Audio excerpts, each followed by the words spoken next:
आइए शुरू करते हैं न्यूज पथ पर सफर और सबसे पहले आपको दिखाते हैं ऐसी तस्वीरें जिनका जिक्र सरे रहा है। ये तस्वीरें सुर्खियों में भी है और सोशल मीडिया पर भी है। इनसे आपका बाखबर रहना बेहद जरूरी है क्योंकि चौराहे पर इन्हीं की चर्चा है। केंद्रीय मंत्री अनुराग ठाकुर का एक छोटी सी बच्ची को बनाने का वीडियो सोशल मीडिया पर वायरल हो गया। दरअसल हिमाचल प्रदेश के सोलन में ये बच्ची अनुराग ठाकुर से मिलने के लिए काफी सज धज कर पहुंची थी, लेकिन जब वो बच्ची अनुराग ठाकुर से मिल नहीं पाई, तस्वीर नहीं खिंचवा पाई तो वो रूठ गई और रोने लगी। इसके बाद उसे देखकर अनुराग ठाकुर से रहा नहीं गया। फिर उन्होंने इस बच्ची को अपनी गोद में बिठाया और बातचीत कर मना लिया। साथ ही उसे काजू दिए और खुद अपने हाथों से पानी भी पिलाया। अच्छा, मिल रहा था इसलिए वो मिलने के लिए इतने सजे हो। तो बहुत अच्छा है भाई। स्कूल जाना अच्छा लगता है आपको? मुंबई के चैम्बूर में एमएनएस कार्यकर्ताओं ने पार्टी अध्यक्ष राज ठाकरे का 55वां जन्मदिन अलग अंदाज में सेलिब्रेट किया। उन्होंने राज ठाकरे की लंबी उम्र के लिए पंचमुखी हनुमान मंदिर में हवन पूजन किया। साथ ही उनकी तस्वीर पर दुग्धाभिषेक भी किया। जम्मू कश्मीर के कुलगाम की 2 जुड़वा बहनों ने भी मेडिकल कॉलेजों में दाखिले के लिए हुई नीट परीक्षा पास कर ली। इन बहनों के नाम सैयद बिस्मा और सैयद साबिया हैं। इनके पिता यहाँ की एक मस्जिद में इमाम हैं। जैसे ही इनके सिलेक्शन की खबर आई तो घर वालों की खुशी का ठिकाना नहीं रहा। उन्होंने एक दूसरे का मुंह मीठा करवाकर इसका जश्न मनाया। सबसे पहले मैंने कल जब नीट का रिजल्ट निकला तो पहले मैंने अपना ही चेक किया और जब मैंने देखा कि मेरे बहुत अच्छे मार्क्स है तो सिलेक्शन हो जाएगी इंशाल्लाह, तो उसके बाद मुझे डर लगा कि अब मेरी बहन की भी होनी चाहिए। तो उसके बाद जब मैंने अपनी बहन का चेक किया, अल्हम्दुलिल्लाह जब मैंने देखा कि इनकी भी सिलेक्शन है तो मुझे अल्हम्दुलिल्लाह बहुत ज़्यादा खुशी हुई। अगर हम कोशिश करेंगे, अगर हम हिम्मत से काम लेंगे तो कोई भी काम नामुमकिन नहीं होता। बिहार के सहरसा में बाबा कारू धाम मंदिर की दान पेटी को कई साल बाद खोला गया, जिसमें करोड़ों रुपए मिले। दावा है कि उसमें से लाखों रुपए के नोट खराब हालत में मिले, जबकि करीब 50 लाख रुपए सुरक्षित हैं। हालांकि अब भी वहां इतने नोट हैं कि उन्हें गिनने में करीब 15 दिन लग सकते हैं। कोसी नदी के पूर्वी तट पर बसे इस मंदिर की प्रसिद्धि सीमा पार यानी नेपाल तक है। ऐसे में दोनों देशों के श्रद्धालु बड़ी संख्या में इस मंदिर में मन्नत मांगने के लिए आते हैं और पूजा पाठ भी करते हैं। ओडिशा के पुरी में समंदर किनारे सैंड आर्टिस्ट सुदर्शन पटनायक ने चक्रवात बिपरजॉय को लेकर एक कलाकृति बनाई, जिसमें डोंट पैनिक यानी घबराएं नहीं का संदेश लिखा गया। साथ ही सभी के सुरक्षित रहने की भी प्रार्थना की गई। जिंदगी का सफर सुहाना हो, इसके लिए सावधान रहना जरूरी है। रोजमर्रा की आपाधापी में कुछ देर बैठकर सोचना समझना भी जरूरी है कि आपके आसपास क्या हो रहा है और जो कुछ हो रहा है उससे हमारी जिंदगी, हमारा परिवार कैसे प्रभावित हो सकता है। इसलिए हॉर्न बजाकर बाखबर करने वाली खबर जरूरी होती है और आज की ये खबर ट्रैफिक के शोर और उससे होने वाले नुकसान से जुड़ी है। आमतौर पर लोग ध्वनि प्रदूषण को ज्यादा गंभीरता से नहीं लेते, लेकिन कुछ नई स्टडी बता रही है कि इसकी वजह से न सिर्फ कई गंभीर बीमारियां हो सकती है, इंसान का दिल खतरे में पड़ सकता है और यहां तक कि इंसान की उम्र भी कम हो सकती है। ध्वनि प्रदूषण की एक बड़ी वजह ट्रैफिक का शोर है और ये शोर भले ही आपके लिए सामान्य बात हो, लेकिन धीमे धीमे शरीर पर इसका असर होता रहता है और परिणाम बड़ी बीमारी के तौर पर सामने आता है। इसलिए जरूरी है कि इस खतरे को लेकर हॉर्न बजाया जाए।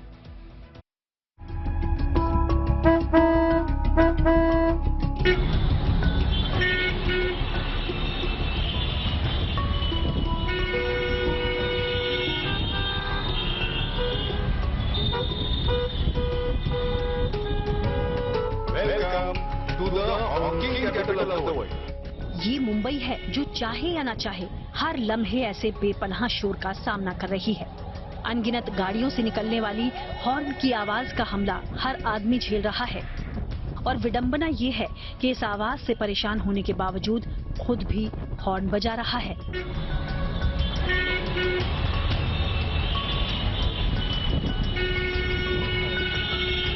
हैरानी की बात है, जो कार में आराम से बैठा है उसे घर या दफ्तर पहुंचने की इतनी जल्दी है कि रेड सिग्नल होने पर भी हॉर्न बजाता रहता है। Here, people honk even when the signal is red. समय है ना? Maybe they think that by honking, they can make the signal turn green faster. समझतच नाही।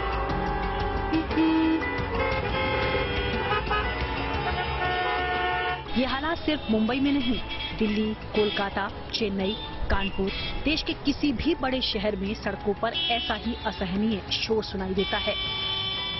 घर से जाने या घर तक आने के सफर में लोग धीरे धीरे इस शोर के अभ्यस्त हो जाते हैं, इसलिए ज्यादातर लोगों को इससे फर्क पड़ता नहीं। लेकिन नई स्टडी बताती है कि ये शोर हमारे शरीर पर असर करता रहता है और इसकी वजह से कई गंभीर बीमारियां हो सकती हैं। इसलिए जरूरी है कि ध्वनि प्रदूषण के खिलाफ सावधानी वाला हॉर्न बजाया जाए।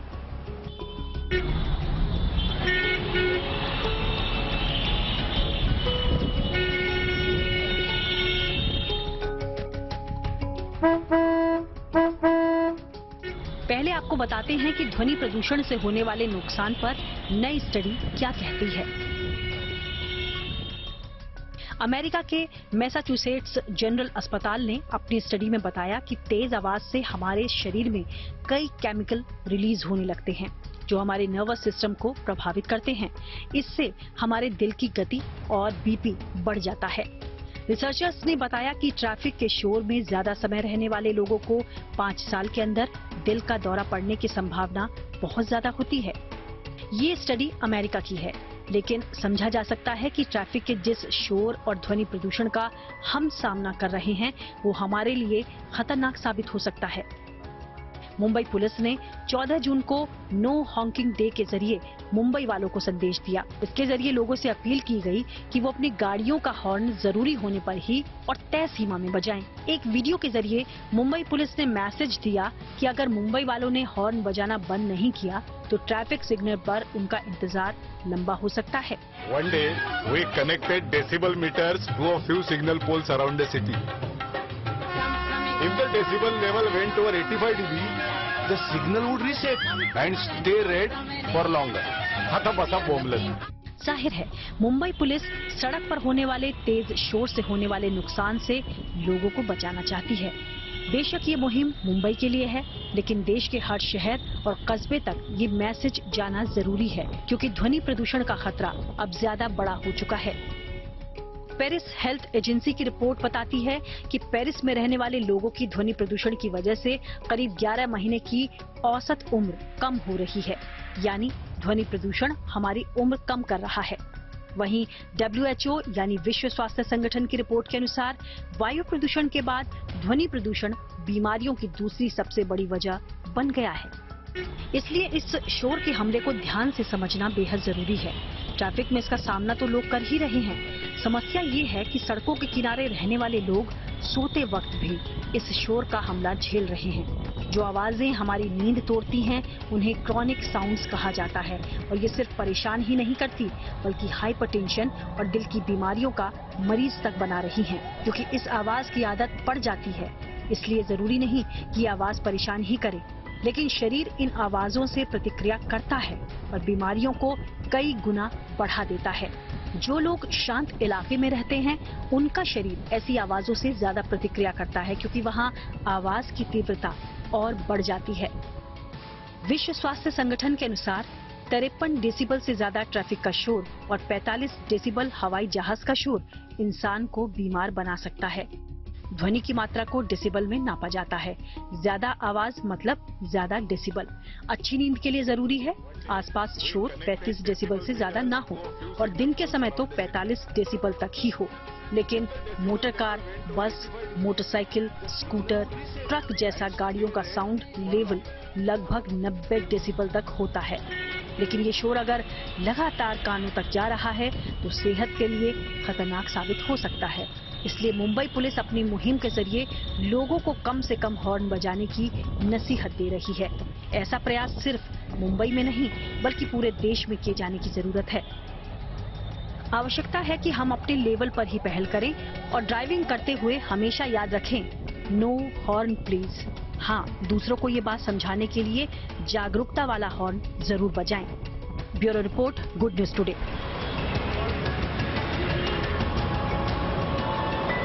ध्वनि प्रदूषण से होने वाले खतरे से कैसे निपटा जाए, कैसे संभला जाए, इस पर हमने बात की गंगाराम अस्पताल के कार्डियोलॉजिस्ट डॉक्टर सुशांत से। क्या कुछ कहना है उनका, आइए सुनते हैं।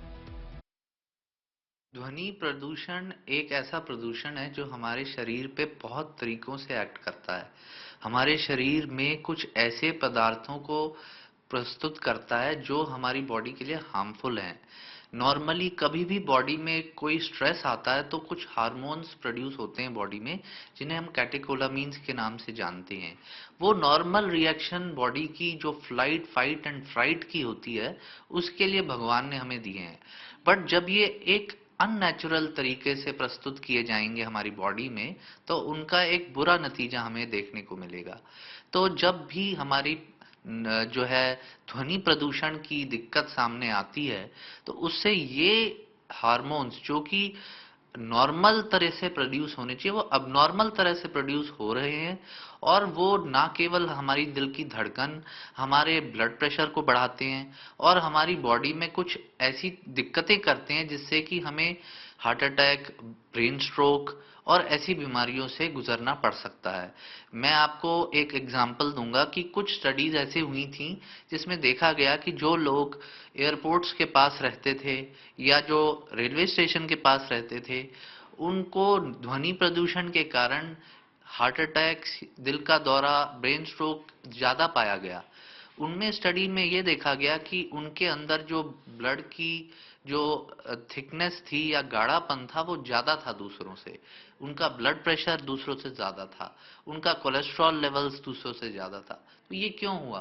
वो इसीलिए हुआ क्योंकि जब ध्वनि ज्यादा होती है, बॉडी में ऐसे पदार्थ प्रोड्यूस होते हैं जिससे एबनॉर्मल बॉडी में मेटाबॉलिज्म होता है, एबनॉर्मल तरह के पदार्थ प्रोड्यूस होते हैं, और वो ब्लड प्रेशर, खून में गाढ़ापन, कोलेस्ट्रॉल, इन सब को ज्यादा मात्रा में प्रोड्यूस करते हैं, जो हमारे लिए हानिकारक है।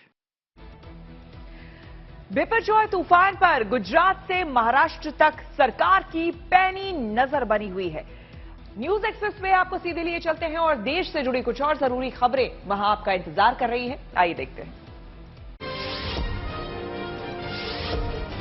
चक्रवाती तूफान बिपरजॉय को लेकर स्वास्थ्य मंत्री मनसुख मांडविया ने भुज एयरपोर्ट स्टेशन का दौरा किया, तो वहीं रक्षा मंत्री राजनाथ सिंह ने थल सेना, वायुसेना और नौसेना के प्रमुखों से बात की। गुजरात से लेकर महाराष्ट्र तक एनडीआरएफ और दूसरी एजेंसियां अलर्ट पर हैं। सेना और बीएसएफ के जवान लगातार लोगों को सुरक्षित ठिकानों की तरफ ले जाने में मदद कर रहे हैं। इस बीच तट से टकराने से पहले बिपरजॉय चक्रवाती तूफान का असर दिखने लगा है। द्वारका में दूरदर्शन और रेडियो केंद्र का टावर गिर गया। जीतनराम मांझी के बेटे संतोष सुमन के इस्तीफे के बाद अब बिहार कैबिनेट में फेरबदल होगा। शुक्रवार सुबह 10:30 बजे राजभवन में शपथ ग्रहण समारोह का समय तय किया गया है, जिसमें जेडीयू कोटे से फिलहाल रत्नेश सदा मंत्री पद की शपथ लेंगे। उधर मांझी की पार्टी की राष्ट्रीय कार्यकारिणी की बैठक 18 जून को पटना में होने वाली है, जिसमें एनडीए से जुड़ने को लेकर चर्चा की जाएगी। मध्य प्रदेश में शिवराज सरकार ने छात्रों को बड़ी सौगात दी है। 12वीं बोर्ड में टॉप करने वाले छात्रों को अब स्कूटी मिलेगी। शिवराज कैबिनेट ने इससे जुड़ा प्रस्ताव पास कर दिया है। सरकार के इस फैसले से करीब 9000 छात्रों को ये इलेक्ट्रिक स्कूटी का तोहफा मिलेगा। जम्मू कश्मीर के पुंछ में सुरक्षा बलों ने बड़ी साजिश को नाकाम कर दिया। वहाँ AK-47 समेत काफी बड़ी मात्रा में हथियार बरामद किए गए हैं। साथ ही जवानों ने नशीला पदार्थ भी जब्त किया है। बताया जा रहा है कि इस मामले में पिछले 2 हफ्तों में 8 आरोपियों की गिरफ्तारी हो चुकी है। भारत समेत दुनिया भर में वर्ल्ड ब्लड डोनर डे मनाया गया। इस मौके पर पटना में बिहार के डिप्टी सीएम तेजस्वी यादव ने रक्तदान किया। उधर राजस्थान के जैसलमेर में बीएसएफ ने भी रक्तदान कैंप लगाया, जिसमें महिला जवानों ने भी ब्लड डोनेट किया। खबरों के एक्सप्रेसवे से आगे रुक करते हैं सियासी ढाबे का, जहां आज की सबसे दिलचस्प खबर मौजूद है। तमिलनाडु के बिजली मंत्री की मनी लॉन्ड्रिंग के मामले में गिरफ्तारी के बाद चेन्नई से दिल्ली तक हंगामा मचा है। हालांकि इस मामले में सुप्रीम कोर्ट के आदेश के बाद ईडी ने जांच आगे बढ़ाई है, लेकिन विपक्ष का सीधा आरोप है कि गिरफ्तारी की वजह सियासत है। इसलिए संकेत है कि बवाल और बढ़ने वाला है।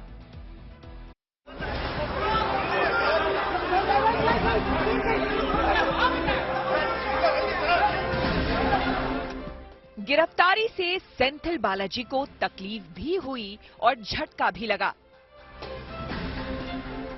फिर हुआ यूं कि वो फूट फूट कर रो पड़े। मीडिया के कैमरों के सामने उनके रोने की ये तस्वीर अपने आप में एक कहानी बन गई।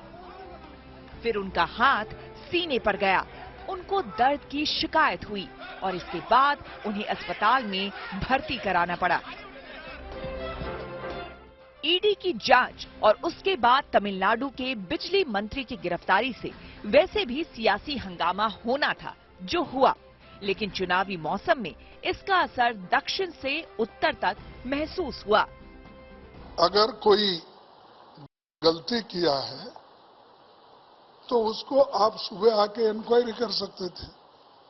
आप एक तरफ सीबीआई रेड डाल रहे हैं उनके घर पे, उनके दफ्तर पे, और उनके खिलाफ कार्रवाई करके ईडी ने अगर रातों रात उसको लेके जाती तो ये घटना मैं इसको कंडम करता हूं। इसमें कोई शक नहीं है, जैसी जानकारियां आई हैं और जिस प्रकार का मामला उनका निकल कर आया है और भ्रष्टाचार में जिस प्रकार से वो लिप्त है, जिस प्रकार से पैसा रीरूटिंग किया है, कोई अधिकार नहीं उनको कि वह मंत्रालय में रहे, और अपेक्षा करते हैं कि स्टालिन साहब इस बात की चिंता करेंगे कि उनको मंत्रालय से बर्खास्त करें और वह उनके पक्ष में खड़े न दिखें। देखा जाए तो सेंथिल बालाजी की गिरफ्तारी अचानक नहीं हुई। उनके खिलाफ कैश फॉर जॉब मामला 2014 का है, जब वो अन्ना द्रमुक सरकार में मंत्री हुआ करते थे। आरोप है कि परिवहन मंत्री के तौर पर उन्होंने नौकरी देने के नाम पर लोगों से रिश्वत ली थी। इस मामले में ईडी ने 2021 में मनी लॉन्ड्रिंग के तहत केस दर्ज किया। हाईकोर्ट के फैसले को पलटते हुए पिछले महीने सुप्रीम कोर्ट ने इस केस में ईडी को जांच की इजाजत दे दी। मंगलवार को सेंथिल बालाजी के ठिकानों पर रेड मारने के बाद ईडी ने आखिरकार उनको गिरफ्तार कर लिया और जैसा कि तय था, विपक्षी पार्टियों ने इसे एक बार फिर मुद्दा बना लिया। आरजेडी से लेकर आम आदमी पार्टी तक और एनसीपी से लेकर उद्धव की पार्टी तक ने सरकार पर चौतरफा हमला बोला। तमिलनाडु सरकार की ऊर्जा मंत्री पे जिस प्रकार से इन्फोर्समेंट डायरेक्टरेट की रेड हुई और जिस अमानवीय तरीके से, इनह्यूमन तरीके से उन्हें गिरफ्तार किया गया है, उसकी आम आदमी पार्टी घोर निंदा करती है और भारतीय जनता पार्टी को एक हिदायत देना चाहती है कि विपक्ष के नेताओं पर ईडी सीबीआई छोड़कर अगर आपको लगता है कि आप विपक्ष समाप्त कर देंगे या उन राज्यों में खूब वोट बटोर लेंगे, तो आपको बिल्कुल गलत लगता है। ईडी की कार्रवाई हम पर भी हो गई। जो इस सरकार के विरोधी है, बीजेपी के विरोधी है, उनके ऊपर इस प्रकार की कार्रवाई करना अब नई बात नहीं है। लेकिन जो आपके लोग हैं, उनके बारे में बार बार हमारे जैसे लोग विथ एविडेंस ईडी और सीबीआई के पास कागज भेज रहे हैं, उनके ऊपर कब कार्रवाई होगी? असल में इस गिरफ्तारी की टाइमिंग अजीब है। 23 जून को विपक्षी दलों की एक अहम बैठक पटना में होने वाली है। उससे पहले स्टालिन सरकार के बड़े मंत्री की गिरफ्तारी को विपक्षी पार्टियां एक मैसेज के तौर पर देख रही हैं। शायद यही वजह है कि तेजस्वी यादव ने भी अपनी गिरफ्तारी की आशंका जता दी।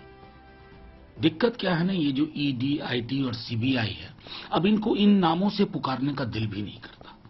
अब इन सबका सिर्फ एक नाम है कि साहब की जिधर मर्जी होगी, ये तीनों एजेंसी उधर का रुख करते हैं। दक्षिण भारत की राजनीति और केंद्र में सरकार बनाने के हिसाब से डीएमके की भूमिका अहम रही है। भ्रष्टाचार के मामले में उसके मंत्री की गिरफ्तारी स्टालिन के लिए परेशानी का सबब है। हालांकि पार्टी की कोशिश है कि इस मामले को सियासी बनाकर डैमेज कंट्रोल किया जाए। डीएमके कानूनी लड़ाई लड़ने की तैयारी में है, जबकि बीजेपी का दाव है कि इसी बहाने सरकार को घेरा जाए। Classic case where in 2018 a charge sheet is filed against Senthil Balaji in the same case by the Tamil Nadu State Police. ED is acting. There is money laundering that is found. ED is acting. Supreme Court in 2 of its judgment has given more like a speaking order by clearly convicting Senthil Balaji in the order itself. Now, how come it becomes politically vindictive, madam? It's a mental torture. It is wantonly has been done, harassed by the ED officials. If anything is happening to his health or whatever it may be, it is a responsible, absolute responsible is the Modi government. इस तरह सेंथिल बालाजी की गिरफ्तारी ने न सिर्फ केंद्र बल्कि तमिलनाडु में सियासी पारा हाई कर दिया है। उधर डॉक्टर्स ने सेंथिल बालाजी को बाईपास सर्जरी की सलाह दी है। फिलहाल उनका इलाज अस्पताल में जारी है। Bureau report, good news today.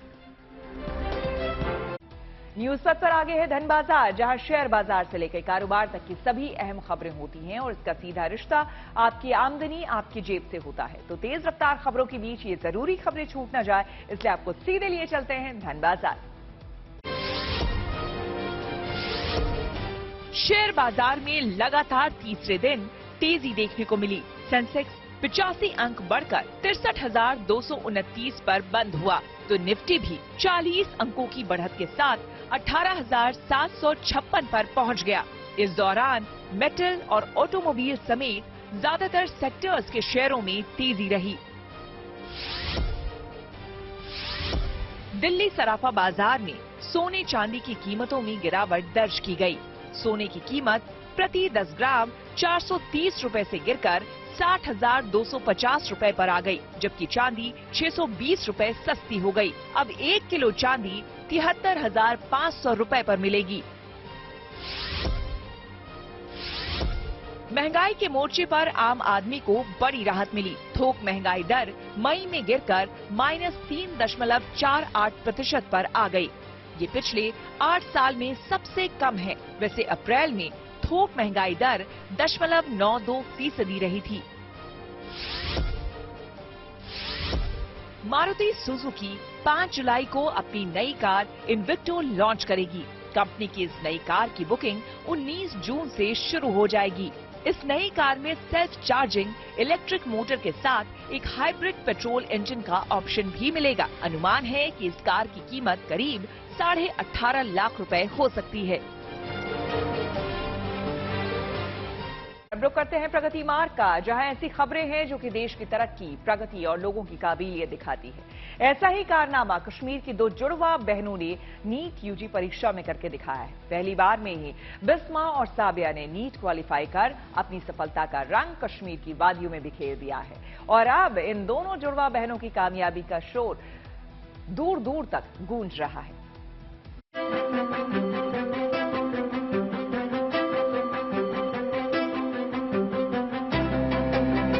ये जम्मू कश्मीर की 2 जुड़वा बहनों की कामयाबी का जश्न है। मेहनत और लगन के दम पर इन दोनों बहनों ने आज वो मुकाम हासिल किया है जो लाखों छात्रों का सपना होता है। सैयद साबिया और सैयद बिस्मा कश्मीर की वो बेटियां हैं जिन पर आज पूरे देश को नाज है। इन दोनों बहनों ने पहली बार में ही नीट यूजी की परीक्षा पास कर अपने परिवार को खुशियों की सौगात दी।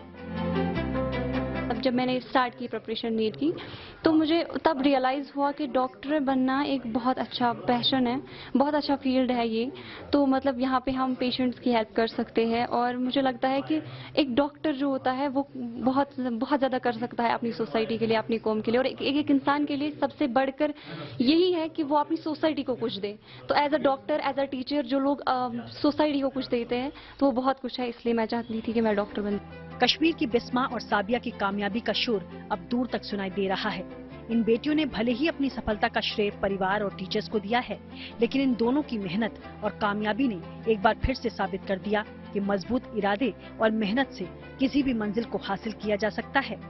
थोड़ा सा टफ है, लेकिन अगर हम कोशिश करेंगे, अगर हम हिम्मत से काम लेंगे तो कोई भी काम नामुमकिन नहीं होता है। अल्लाह ताला हिम्मत रखने वालों के साथ है। जो भी इंसान मेहनत करता है अल्लाह ताला उससे कामयाबी से नवाजता है। इसीलिए हमें सिर्फ मेहनत करनी चाहिए, हमें हर खौफ, हर डर निकालना चाहिए। क्योंकि अगर चाहे हम कितने भी वीक हो, लेकिन जब हम मेहनत करेंगे तो वो वीकनेस खत्म हो जाती है और हमें अल्लाह ताला कामयाबी से नवाजता है। दक्षिणी कश्मीर के कुलगाम जिले की रहने वाली साबिया और बिस्मा के पिता सैयद सज्जाद हुसैन स्थानीय मस्जिद में इमाम हैं और वो भी अपनी बेटियों की इस कामयाबी से गदगद हैं। हमारी 2 बेटियां हैं, उनका रिजल्ट कल निकला है, कल शाम को अल्हम्दुलिल्लाह वो कामयाब निकली है। मैं बेहद खुशी हुआ, अल्लाह ताला का शुक्र है। मैं उन बच्चों को भी जिन्होंने क्वालिफाई नहीं किया है उनको भी मेहनत करनी है। अल्लाह ताला हर किसी को कामयाबी अता करेंगे। बिस्मा और साबिया की कामयाबी से सिर्फ परिवार ही नहीं बल्कि पूरे इलाके में खुशी का जैसे माहौल है। इन दोनों बहनों ने कश्मीर की वादियों में सफलता का वो रंग बिखेर दिया है जिसकी चमक आने वाले कई सालों तक यूं ही बरकरार रहेगी। कुलगाम से अशरफ वानी के साथ bureau report, good news today. और सफलता की ऐसी ही कहानी बदायूं से भी सामने आई है, जहां विभू उपाध्याय ने नीट यूजी की परीक्षा पास की। विभू की इस कामयाबी का जश्न पूरा परिवार मना रहा है, लेकिन विभू और उनके परिवार के लोगों ने इस सफलता का श्रेय मां गंगा को दिया है। दरअसल विभू पिछले 4 साल से मां गंगा की सेवा और आरती कर रहे हैं और उनका मानना है कि मां गंगा ने ही आशीर्वाद स्वरूप उन्हें ये सफलता दी है। मुझे मौका मिल रहा है हमेशा आगे के लिए, मैं उसको पूरी तरह से निभाना चाहूँगा ताकि मैं अपने आसपास के लोग और जिनकी भी मैं सेवा कर पाऊँ एज ए मेडिकल ऑफिसर या मेडिकल डॉक्टर, ताकि आने वाले समय में जहाँ पर कोई भी किसी भी तरह की अगर कोई मेडिकल स्थिति आती है या कोई किसी को भी कोई परेशानी होती है तो मैं उसके लिए हमेशा तत्पर रहूँ और लोगों की मदद कर सकूँ। मैं बस यही उम्मीद करके आगे बढ़ूँगा। माँ गंगा की ही मैं तो इसको दिन समझता हूँ। मेहनत तो सारे बच्चे करते हैं। करीब इस बार इस परीक्षा में 21 लाख बच्चे बैठे थे। मैं ये नहीं चाहूँगा कोई बच्चा ऐसे ही मतलब जो है यूनिफॉर्म भरा होगा। पढ़ाई सबने की है और लेकिन मैं तो इसको पढ़ाई के साथ साथ ऊपर वाले का, गंगा मैया का, आप सभी का आशीर्वाद मानता हूँ। न्यूज पथ के सफर में अब सोशल अड्डा पर थोड़ा सा रुकते हैं और आज के मुद्दे पर लोगों की राय जानते हैं। सोशल अड्डा में आज का मुद्दा देश से पलायन करने वाले हाई नेटवर्थ इंडिविजुअल्स यानी कि करोड़पति रईसों से जुड़ा है। भारत में हर साल हजारों की संख्या में करोड़पति लोग देश छोड़कर दूसरे देशों का रुख कर रहे हैं। पिछले कुछ वर्षों में ये संख्या बढ़ती जा रही है। हेनली प्राइवेट वेल्थ माइग्रेशन की ताजा रिपोर्ट के मुताबिक इस साल भारत से 6,500 हाई नेटवर्थ इंडिविजुअल्स यानी कि करोड़पति दूसरे देशों में पलायन कर सकते हैं। हाई नेटवर्थ इंडिविजुअल्स का मतलब उन अमीरों से है जिनके पास निवेश के लिए कम से कम $1 मिलियन अमेरिकी डॉलर यानी कि 8 करोड़ रुपए से ज्यादा की संपत्ति है। हालांकि पिछले साल की तुलना में इस बार पलायन करने वाले करोड़पतियों की संख्या कम होने के आसार हैं। भारत में 2022 में 7,500 रईसों ने अपना वतन छोड़ दूसरे देशों में जाने का फैसला किया था। रिपोर्ट में कहा गया है कि दुनिया भर में चीन के बाद भारत में सबसे अधिक अमीर व्यक्तियों का पलायन हो रहा है। रिपोर्ट में अनुमान लगाया गया है कि चीन में इस साल 13,500 हाई नेटवर्थ इंडिविजुअल्स पलायन कर जाएंगे। चीन और भारत के बाद यूके में 3,200 और रूस में 3,000 अमीर लोग अपना देश छोड़ दूसरे देशों में जा सकते हैं। करोड़पतियों के पलायन से जहां चीन और भारत को आर्थिक नुकसान उठाना पड़ रहा है, तो वहीं जिन देशों में ये रईस जाकर निवेश कर रहे हैं उन्हें आर्थिक मजबूती मिल रही है। रिपोर्ट के मुताबिक पलायन करने वाले अमीरों के लिए सबसे पसंदीदा देश ऑस्ट्रेलिया है, जहां इस साल 5,200 करोड़पतियों के जाकर बसने की उम्मीद है। अमीरों के लिए पसंदीदा टॉप 5 देशों में ऑस्ट्रेलिया के बाद यूएई, सिंगापुर, अमेरिका और स्विट्जरलैंड शामिल है। ये हमारी इकोनॉमी के लिए कोई ज्यादा बड़ा कंसर्न नहीं है, क्योंकि हमारी इकोनॉमी और कई HNIs पैदा कर रही है। इकोनॉमी में बहुत से यूनिकॉर्न्स पैदा हो रहे हैं। इकोनॉमी बहुत तरक्की कर रही है। आज की तारीख में हिंदुस्तान 7.2% एनुअल ग्रोथ रेट के साथ दुनिया की बड़ी इकोनॉमीज में से फास्टेस्ट ग्रोइंग इकोनॉमी है। तो इसलिए ज्यादा बड़ा कंसर्न नहीं है। बट फिर भी मेरा ये मानना है कि अगर कुछ HNI भी छोड़ के जा रहे हैं या कुछ के छोड़ के जाने की संभावना है, तो हमें ये देखना चाहिए कि कोशिश ये होनी चाहिए कि उनको रोका जाए। हमारे कुछ रेगुलेशंस, हमारे कुछ लॉज को सरकार पहले फ्रेंडली बना चुकी है और उनको फ्रेंडली बनाया जाए ताकि HNIs बिल्कुल भी छोड़ के ना जाए, क्योंकि HNI साथ जाता है तो कैपिटल जाती है और कैपिटल जाती है तो इसका मतलब एम्प्लॉयमेंट अपॉर्चुनिटीज कम होंगी। तो नेट में मेरा ये कहना है कुछ HNIs का छोड़ के जाना ज्यादा बड़ा कंसर्न नहीं है, बट क्योंकि हम बहुत ज्यादा फास्ट तरक्की कर रहे हैं तो कोशिश ये होनी चाहिए कि उन HNIs को भी हिंदुस्तान में हम रोकें और उनके लिए परिस्थितियां ऐसी रखें कि वो हिंदुस्तान में ही रहना पसंद करें। टैक्स कॉम्प्लिकेशंस एक वजह है, मेजर वजह है जिसकी वजह से लोग देश छोड़कर जा रहे हैं। तो ऐसा क्या टैक्स कॉम्प्लिकेशन है? मेरे ख्याल से तो जो अभी जो गवर्नमेंट है जो अभी चल रही है प्रेजेंट में, और उसने काफ़ी टैक्सीज में जो है कटौती भी की है और जो नए कानून भी बनाए हैं उसमें काफ़ी गवर्नमेंट ने जो जनता को काफ़ी बेनिफिशियली प्लान बनाया है। टैक्स कॉम्प्लिकेशन नहीं है इंडिया में, क्योंकि बाहर के कंपैरिजन जो जैसे अमेरिका में या कनाडा या अदर कंट्रीज है उनमें टैक्स हमारे यहाँ से बहुत ज़्यादा है और हमारे इंडियंस के लोग जो है ज्यादातर कंपैरिजन करो, पैसे वाले भी हमारे इंडिया में बहुत ज्यादा लोग हैं।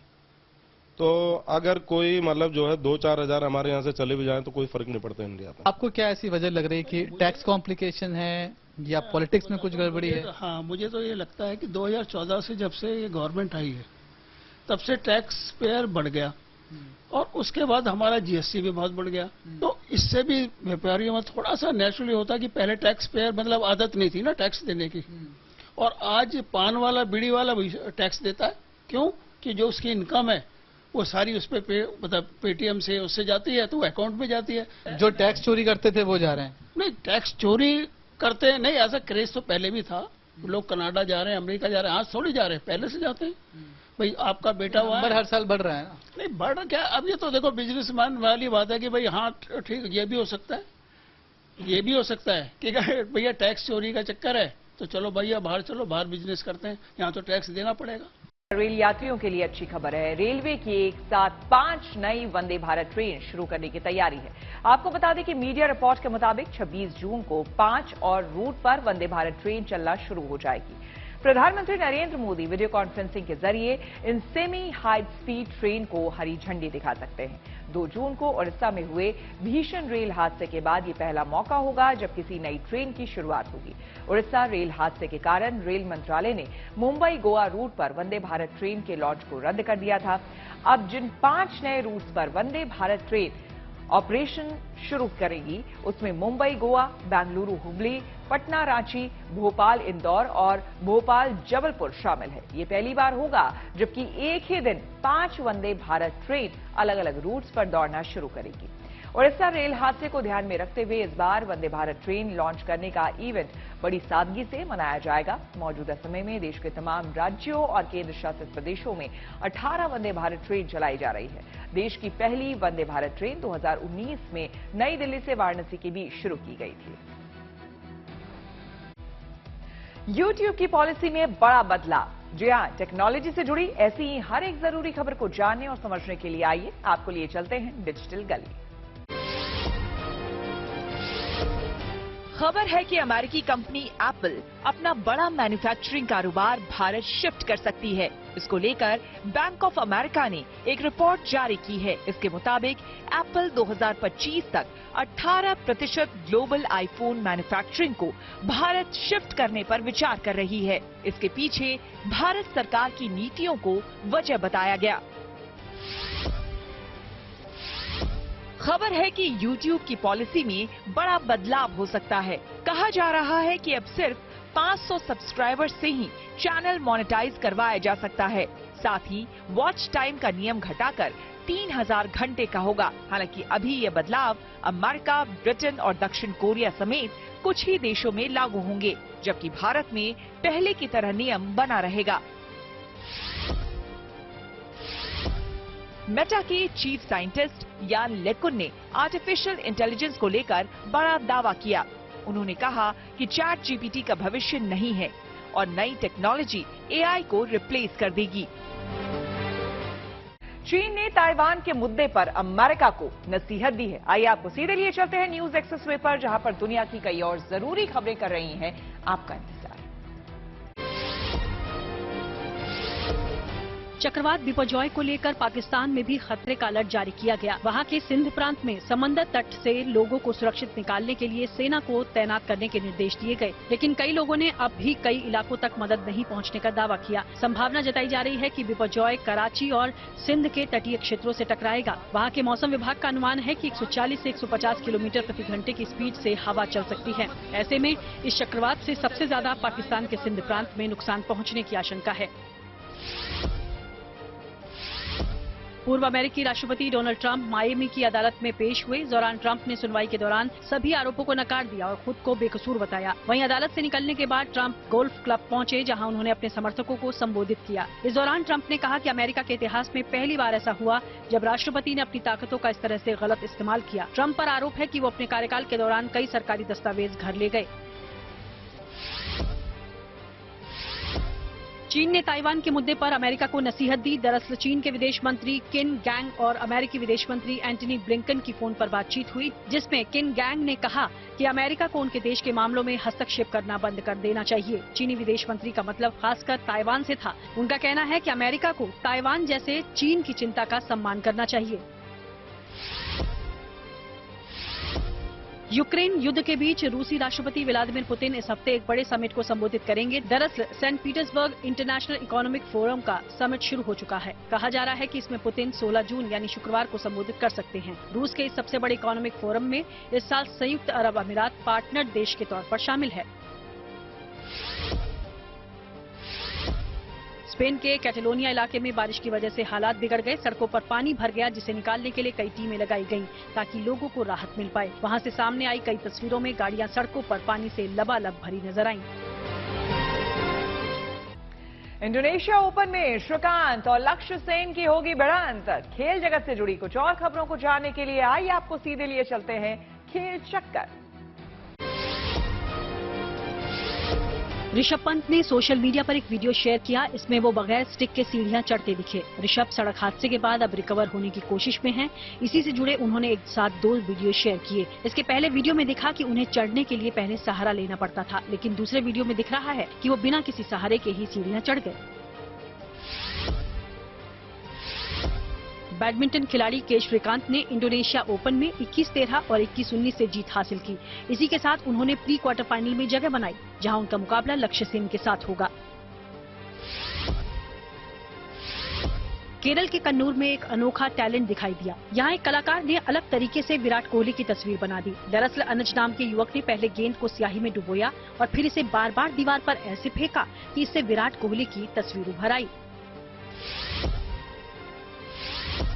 वनडे वर्ल्ड कप से पहले न्यूजीलैंड क्रिकेट टीम को एक और झटका लगा। अब माइक ब्रेसवेल इस टूर्नामेंट का हिस्सा नहीं होंगे। उन्हें इंग्लैंड की लीग T20 ब्लास्ट के दौरान चोट लग गई। इससे पहले केन विलियमसन भी IPL में घायल होकर वर्ल्ड कप से बाहर हो चुके हैं। इसी के साथ न्यूज पथ में मेरे यानी श्वेता झा के साथ फिलहाल इतना ही। देश दुनिया की तमाम पॉजिटिव खबरों के लिए आप देखते रहिए गुड न्यूज टुडे।